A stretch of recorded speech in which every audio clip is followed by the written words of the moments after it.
Welcome to Snow Bros. Meteorologist Matt Makins here. This is going to be an interesting one to watch. A long, elongated path of snowfall from Alberta through Saskatchewan, close to the Great Lakes, and then moving toward Boston. What's going to be interesting about this one is that rain-snow cutoff line. Look how far north it is this time. It's right up against the Great Lakes. You know, the last month, give or take or so. It's been so cold across the Northeast and the Great Lakes. We've just chatted about snowfall. To me, what's interesting is this rain-snow line and how far north it is. We don't have a lot of cold air coming in. And we may see this line shift north of Boston, because right now Boston's on the edge of the rain-snow line. We may see it shift farther north, or the same for Toronto, because right now Toronto is rain versus Ottawa snowfall. It's going to be a really interesting midweek system to watch unfold. But again, we're watching as a system. Actually, there are multiple. Okay, so let's go through this timeline and we'll sort it all out together. But as we go throughout this, we're going to watch as a low pressure area right in here in Canada. It throws some additional wintry mix at times, light stuff over New England, the Northeast, and parts of the Maritimes. As we get into the next couple of days, you're going to watch another system developing right in here. It's a trough. It's swinging through the Pacific Northwest. There's a lot of Pacific moisture there. But once it hits the Dakotas, say to Iowa and Minnesota, that low begins to ramp up, get some energy to it. It's got rain in far northern Minnesota, of all things, this February. That seems crazy. We should be talking about snow. It's mid-February, for goodness sake. But we've got rain up here into the basically Fargo, North Dakota to Minneapolis, north of Minneapolis, north of Chicago. Rainfall. That's Wednesday at 7 in the morning. And you can see the snowfall. It's Calgary, Regina, and north of, and it wraps up towards, say, Duluth or so into the Great Lakes. And then as we get into Wednesday 7 in the morning, here's Wednesday midday, you see that long path of snowfall. That's a tremendously long snow path.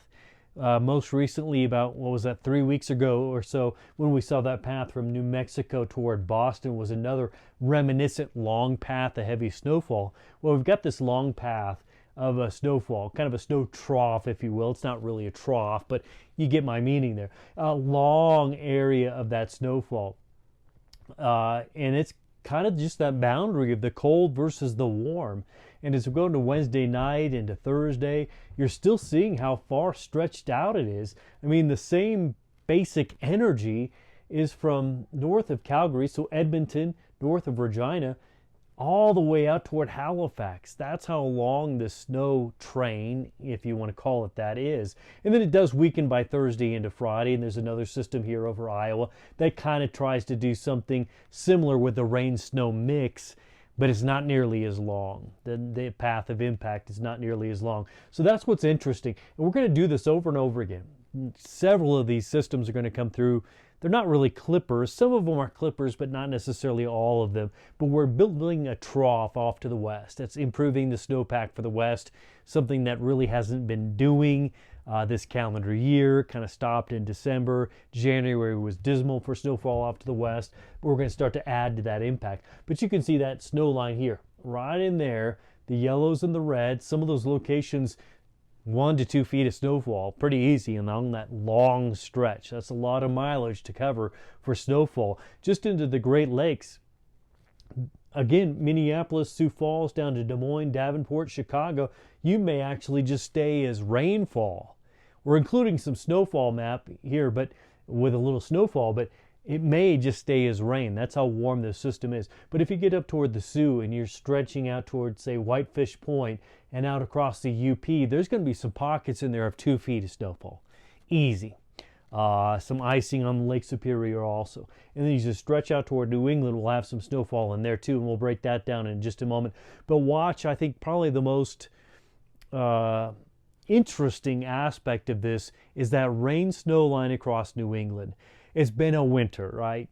It's been cold. We've seen some moderating temperatures here over the last several days to melt off recent snowpack, but we may increase that depending on the path of this incoming system. So here's Tuesday in the morning, 1 o'clock. We just have a wintry mix occasionally, so a little bit of rain, might see some sleet pellets, some snowfall up to the north, that kind of thing, through the midweek. And then here we are Wednesday morning. Let's get a little bit more specific. Wednesday at 7 o'clock in the morning, as you look Syracuse, here's I-90, So Syracuse to Buffalo, we have rain pockets.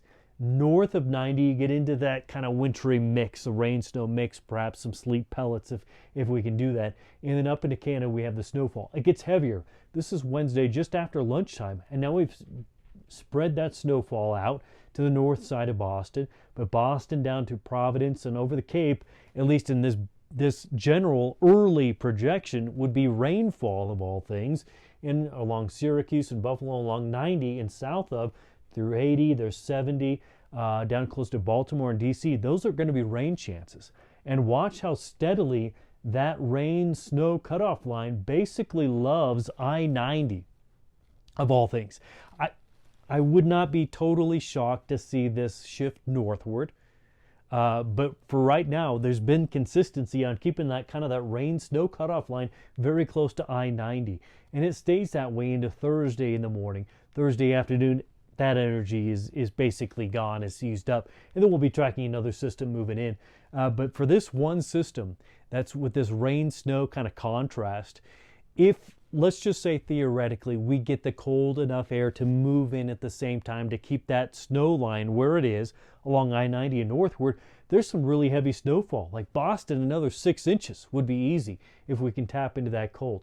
Providence, 4.3. There's Hartford at 3.2. Vermont, New Hampshire. Look at this, those bullseye. Some of these darker colors, the red colorations, if you look at the key here, you're moving into the reds. That's 14, 16, 18-inch totals. That's into the cold side of that system. New York City, yeah, 3.5 inches theoretically possible, but again, most of that's kind of in the rain side of things. So we're including that now to just say, hey, it's possible if we get the cold air to sink farther enough south, but it does look like more of a rainfall event.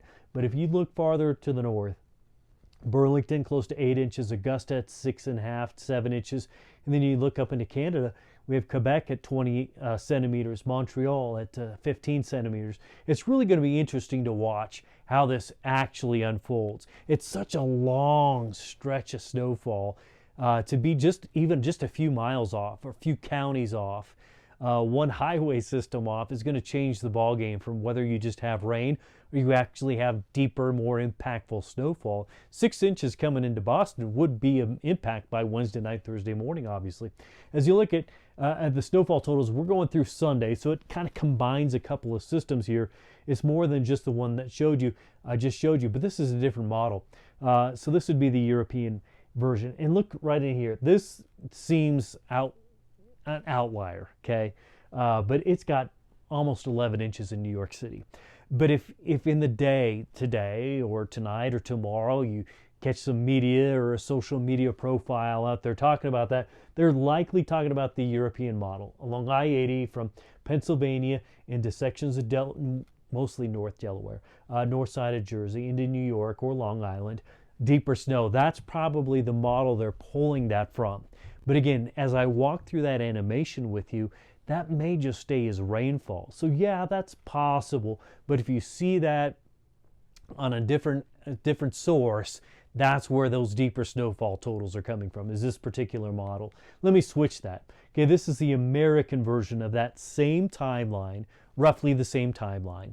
And it's looking at the same things that the European model is. But it may have perhaps a better handle on where that rain-snow cutoff line is. And that's why New York, in this case, is only an inch of snowfall, or Philly is 3.5.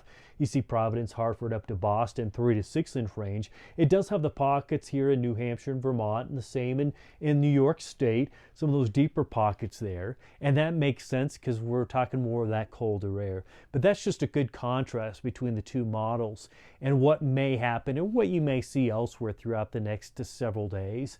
And of course, Brian and I'll have further updates, and we'll pinpoint very specific totals once we truly have a strong confidence in where that colder air will be. And if you're subscribed, you'll get those future updates. But we will pinpoint the snow versus rain line. To me as a meteorologist, and to Brian as well, he chatted about it in some of our past videos, and he showed you the comparison of where certain low pressure centers are and all of that kind of good nerdiness is. That'll be the most interesting thing for us, is truly where does that rain snow cutoff line is. Is it I-90 or does it shift to I-80, which would boost those snowfall totals in New York City? Does that snow line end up farther to the north? That would probably be where I would think it will go, is staying to the north side of things. But again, we'll check the data. We'll let you know as anything evolves. And for a true return of cold, it looks like if we're going to be bringing in these constant flow of systems, which we are, we haven't tapped into cold, say, the last several days. So we're chatting more about rain versus deeper snows. But early March, and I talked about this in a previous video over the weekend, or maybe it was even last week, is signs are growing that whether it be the first week of March or the second, we're going to tap into some of that cold again. And that will increase our odds of some of that deeper snowfall totals. But that's something else that we'll be tracking. But again, it's just interesting from a meteorology perspective to see the stretch of how long this snow path will be, the depth of snow in the UP of Michigan, for one example, and perhaps some of the deeper snowfalls, even trying to reach New York City if we can sink that colder air in. That's just a quick Monday update for you. I hope you have a wonderful day. Brian and I are here all week long. We're going to pour over the data. We're going to nerd out over it. We're going to be transparent with you on what we're seeing. But I think some of those higher snowfall totals, if you hear those rumors from other sources, perhaps the snowfall actually stays up to the north. But that's some of the source of where that is coming from. Until we see you again, great community here on Snow Bros. I wish you a wonderful day, and we'll see you next time.